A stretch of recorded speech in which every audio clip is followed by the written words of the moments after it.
Alamin nga natin ang update mula po sa Davao Oriental. Naroon si RH5 Val Gonzales. Mayong buntag, Val.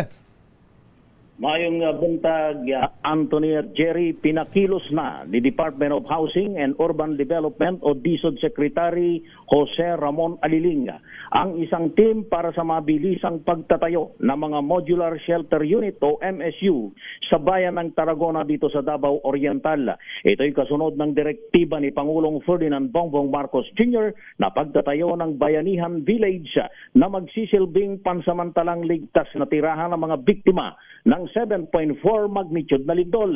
Sa pagbisita ni Pangulong Marcos kahapon dito sa calamity areas, kabilang sa isinailalim sa inspeksyon ay ang Regional Evacuation Center sa munisipyo ng Tarragona, maging ang evacuation center na nasa harapan mismo ng Tarragona Municipal Hall. 150 modular shelter units at 5 milyong pisong halaga ng mga materyales sa pagtayo ng bahay ang inilaan DSUD para matulungan sa unti-unting pagbangon ng mga biktima ng lindol dito sa Davao Oriental. Labis naman ang pasasalamat ni Tarragona Mayor Art Benji Bulaong sa tulong na ipinagkaloob sa kanila ng national government. Narito pakinggan natin si Mayor Kakabulaong ng bayan ng Tarragona. Pasalamatan po ang ating national government, ating provincial government at saka lahat po ng private individuals and entities na tulong-tulong pong tulungan po yung munisipyo ng Tarragona. I would like to sincerely extend our warmest gratitude in behalf of the people of Tarragona. And of course, I would like I'm praying, please continue to help us because I'm not sure if we can sustain the food requirement and other requirements of our evacuees in our area of responsibility. Sana po marinig niyo po ang aming panawagan na sana po wag niyo sana po kami pabayaan sa munisipyo po ng Tarragona. Una nang nagbigay si PBBM ng 158 million pesos na ganang cash assistance sa 10 mga munisipyo at isang lungsod dito sa Davao Region, kabilang na ang 10 milyong piso para sa Davao Oriental Provincial Capital. Talagang dinala ni Presidente pala yung gabinete niya dyan, ano? Oo, nandito lahat, sina Secretary Vince Herbosa, ayun, si Secretary Ted Herbosa pala yun, ha? Yes, nanandito rin si Ted Herbosa. Kailangan din yan. Si Secretary Aliling. Sani Angara, ayan, no? Ang Secretary Angara, lalong-lalo na itong si DSWD Secretary Rex Gatchalian. Dahil kailangan talaga ng ating mga kababayan dito sa Davao Region, na dito sa Davao Oriental, ang kagyat na tulong mula sa DSWD, kabilang na yung family food packs dahil hindi makapagluto yung mga kababayan natin na nawalan o hindi muna makakapasok o hindi makakauwi sa kanilang mga bahay. Val, yung binabanggit na modular houses. Ano ba itsura nun? Saan ba yari yun?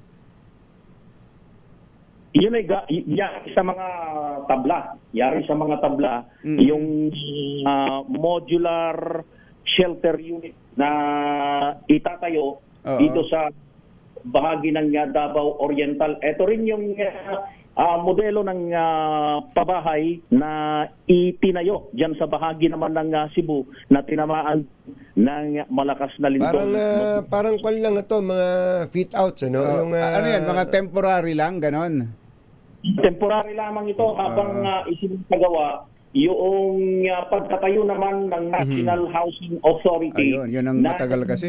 Permanent housing. Permanent housing para doon sa ating mga kababayan. Kahapon, Jerry Anthony, kausap ko nga itong ang alkalde ng Tarragona, si Mayor Kakabulaong.